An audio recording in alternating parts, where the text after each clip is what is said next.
What's going on, guys? Welcome to another one of Black Iron's battles.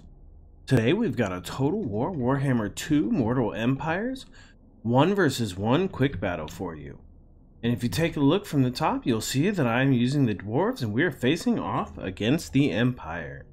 So let's first off, we'll take a look at the troop count. You see I've got 593 and he's got 730 units.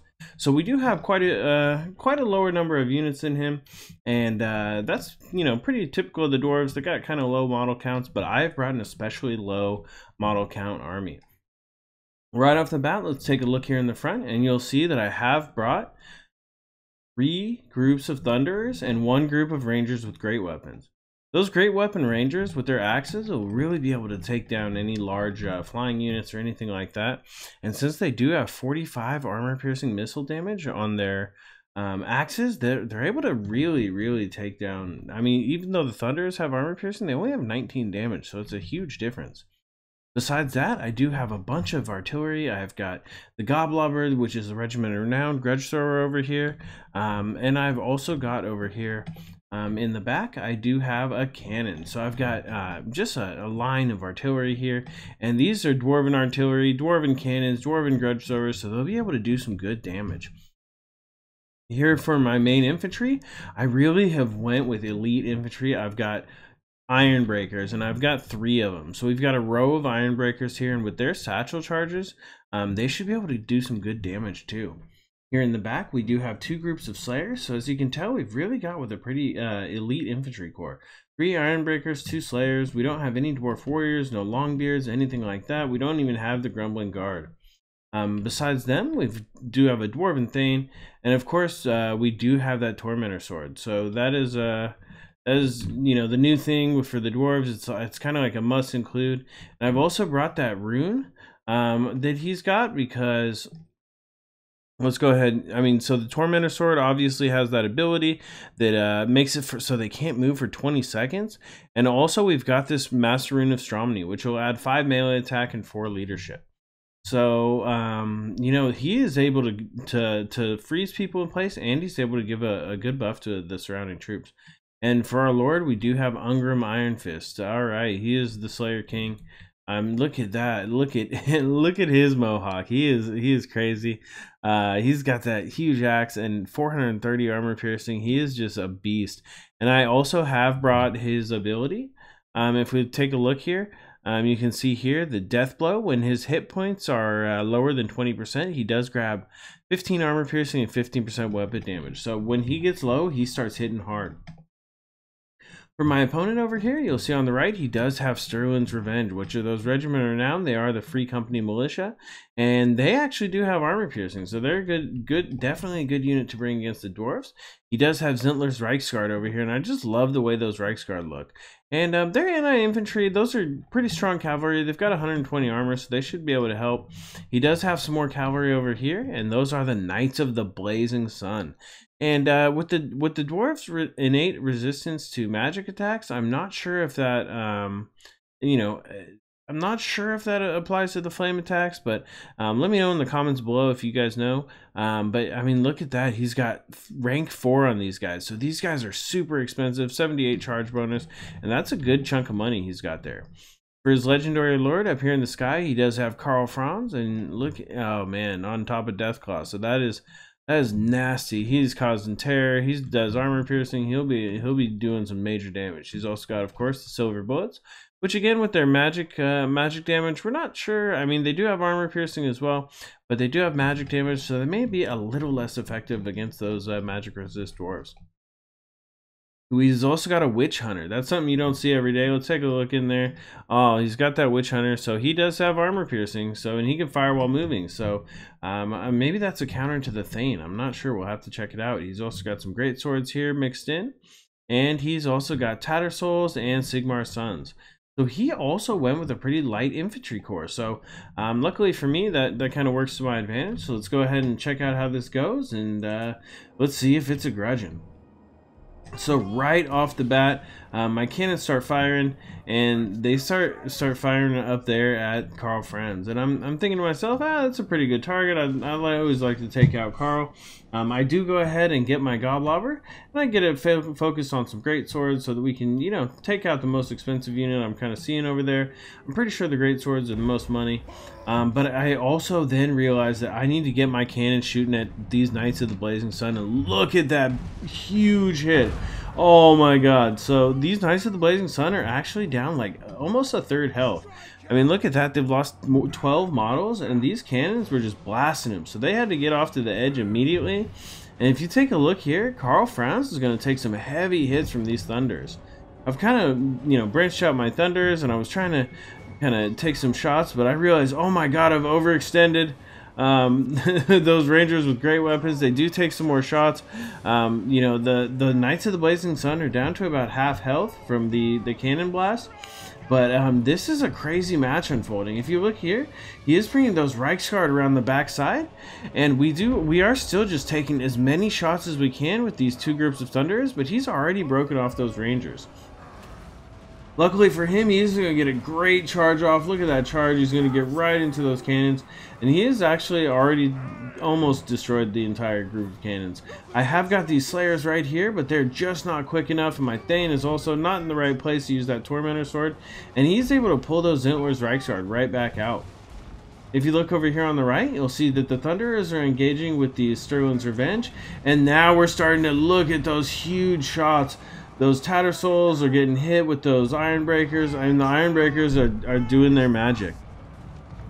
We've got this group of Knights of the Blazing Sun over here, and you see that those Thunderers and those and all of the different units have really done their damage. These Knights of the Blazing Sun are, I think they're down, they're broken. They're down to 8 units, and they are pretty much taken off the field. So that is a huge loss for the Empire player. Over here on the right, though, you'll see these Sterling's Revenge are actually already up to 32 kills, and they've destroyed my group of Thunderers, and they're going to start working on this Goblobber next. I have got my cannon back online, and if we look here in the back, these Zintler's Reichsguard, though, they're still really good on health. They've only lost 6 models, and even though I'm doing pretty well here in the front line, I've got my Goblobber still firing, and we're doing okay. But the Zintler Sterling's Revenge, they're going to take out that Goblobber in short order, up this close with all that damage they're doing. But I'm going to try to get off as many of those Goblin Lobs as I can before we go. And I'm really kind of worried about these Reichsguard. So I'm kind of trying to turn on my Thunderer focus. I've got kind of everyone spread out, and I am taking some shots at these Reichsguard, and I'm just chasing with the Slayers and the Thane, but the Thane just seems to not be in the position. I am not able to keep up with these mobile units, but I'm going to kind of trap these Reichsguard with these Slayers, and at some point I'm going to get in there and do some damage. I really do want to get this Thane in here to get that buff, so I'm moving in. And if you look here, these great swords, I mean, they took some good damage. The Ironbreakers are doing, you know, pretty good work against the great swords, and overall, you know, since they got softened up a little bit, we're doing all right. We do have these Slayers in here. I want to make sure they're fighting against these group of great swords, and this group of Thunderers is actually fighting, taking some shots over here at Sterling's Revenge. Let's take a look at Sterling's Revenge. They're gonna, you see them just, oh, they're blasting in there. They're blasting right into the back of these Ironbreakers, but we are gonna get right into them with the Slayers, and we're also got these Thunderers firing. So I think Sterling's Revenge isn't gonna be left for too much longer. In the back, you see I was kind of shooting with these Thunderers, but the Zintler's Reichsguard are really doing a good job of taking care of them. The cannon's offline, the Goblobber's gone, this group of Thunderers is gone, but I am still chasing with those Slayers. So he hasn't killed the Slayers, but he has landed over here with Karl Franz. So there's just a huge battle going on, and you see right here, Ungrim he's got Foe Seeker, but he's actually already down to 1800 health.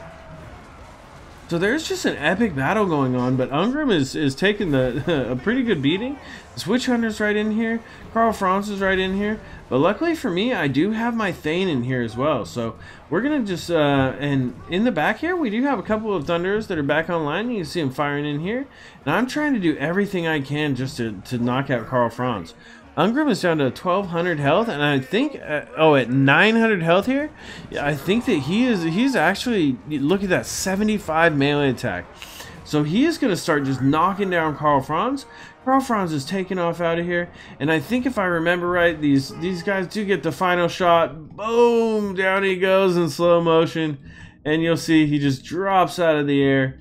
And Karl Franz was taken out. So I was actually able to kind of gather around him and take him out while he was on the ground. And I think that gave me a big boost in my advantage. Sterling's Revenge were pretty much taken out by that group of Slayers over there. He does have Silver Bullets still here, which have 5 kills. But they're not nearly as effective as Sterling's Revenge this time, which had 55 kills. But I still have a bunch of Ironbreakers here. If you can see, we do have Ungrim here. He's got Foe Seeker, and if you look, oh man, he's in there. He's taking out that Witch Hunter, and with both of the leadership of my enemy taken out, the Empire crumbles, all of the units shatter, and that is pretty much that. Let's take a look at this post-game wrap-up. So if you see here, everything kind of, did its part. That's really what happened. 539 losses. But Ungrim here was able to, fight it out to the death. You saw they started charging him, trying to take him down when he got low. And the Slayer King was not going to have it. He lived to see another day. He was able to fight. And we killed Karl Franz, and we killed that Witch Hunter. We shattered the Witch Hunter. We didn't kill him.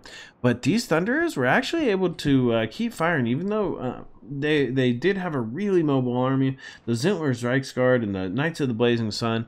Luckily for me, I was able to get those Knights. I mean, that cannon and those group of Thunderers were actually able to get some good shots on them and take them out pretty early. So that was a huge advantage I took off of that. Even though he did take out my Rangers right off the bat, I didn't have those Rangers for too long. I think the fact he spent so much effort trying to kill Ungrim really did end up biting him in the end, because my Thane was still at full health. These Slayers were, even though they were chasing horses, they still have a ton of health, a ton of models left. And the Ironbreakers did take a lot of damage, but that's what they're good for. So 111 kills on this group, 92 on this one. These elite units are in here. Of course, the Slayers did their work. 47 on this group of Thunderers, and I think that may have been the group that took out Sterling's Revenge. And still a good number. The Goblobbers softened them up, and the cannon took out the horses that I wanted it to. So overall, it was just a great game. Jingle, he did really well. 55 dwarves killed with this group of Sterling's Revenge. That's a huge number. The Witch Hunter did a really good job with 55 as well. So some of those great swords I think were softened up a little bit, so that's why they had a little trouble. This group did get 51, as well as Zintler's Reichsguard, but I think the big loss here was the Knights of the Blazing Sun, and just the Silver Bullets really not getting, I don't think they got as many kills as they would have hoped. The Tattersouls, those Sigmar Sons, they got cut down real easily. There was just no place for him in this battle. And Karl Franz, once he got trapped there on the ground, I think that was it for him. I mean, he was diving in, he did some good work, but that Tormentor sword with the Thane really is a game changer with the new Mortal Empires patches and all that. Alright guys, well thank you guys so much for watching. If this is your first time, please subscribe for more great online content. This is Black Iron, and this has been another one of Black Iron's Battles.